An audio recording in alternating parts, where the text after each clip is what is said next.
What's up? I'm Christian Craig, number 62 on the GEICO Honda.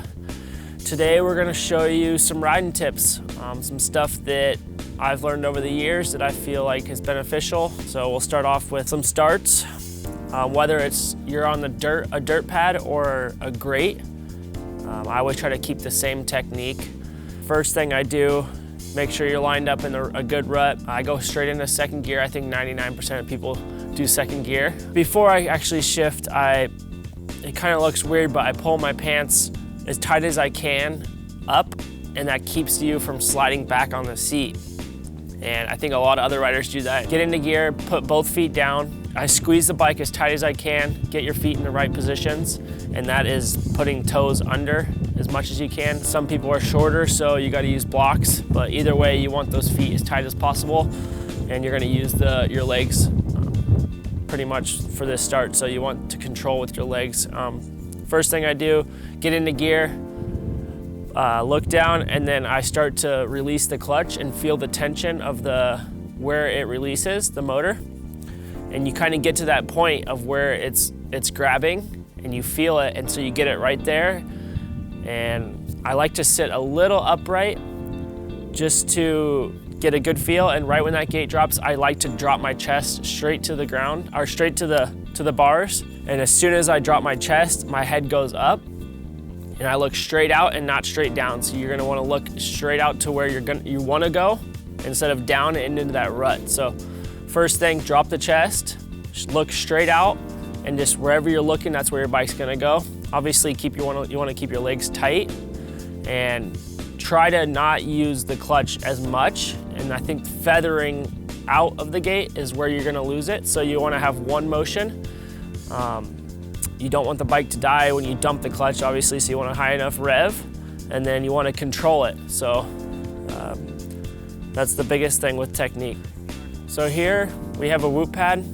Now, for the average rider, yeah, it's scary. A lot of you guys will not probably hit whoops, and it looks intimidating. And I'm known for my whoop speed, so that doesn't come easy. It's a lot of work, a lot of times learning, and they're super dangerous. So the first thing you want to do, have the confidence that you're going to blitz them. I think that's number one. And then obviously every whoop pad's different, but I treat them the same. I come in with the same gear every time, same fourth gear. I'm always in fourth gear in the whoops. I think if you're second or third, you're gonna rev out midway through, and that's when your front end drops, and that's when it gets dangerous. So first thing I do, fourth gear before I get into these whoops. Next thing, I use only legs in whoop sections. Obviously I'm hanging on with my arms, but I'm controlling everything with my legs. I first squeeze the bike so the bike doesn't start going side to side, and then drop the butt back, but not too far. You still want to be neutral to where if you do get a little off balance, you can pick it up by leaning back more or go forward. So some people like to shift their weight too far back, and that's when you start wheeling, and then it obviously goes bad. So be neutral on the bike, control with your legs, and be on your toes on the foot pegs, squeezing the bike, and just kind of trust yourself that you're gonna control with your legs and look ahead. I think a lot of people look down through the whoops, and that's when you kind of lose your momentum and you start going slow. So I like to always build up speed before. Don't come in too slow, but obviously not too fast, and you want your front end to hit each whoop. When your front end starts skipping one, you're gonna drop in, next thing you know, you're over the bars. So you wanna make sure your front end hits each whoop, and when it does, your back end's gonna follow.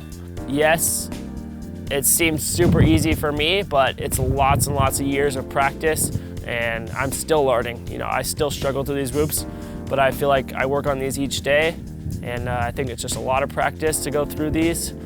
But once you kind of get the feel of your technique and you keep it that way, then every whoop section is the same, and you'll learn and get better.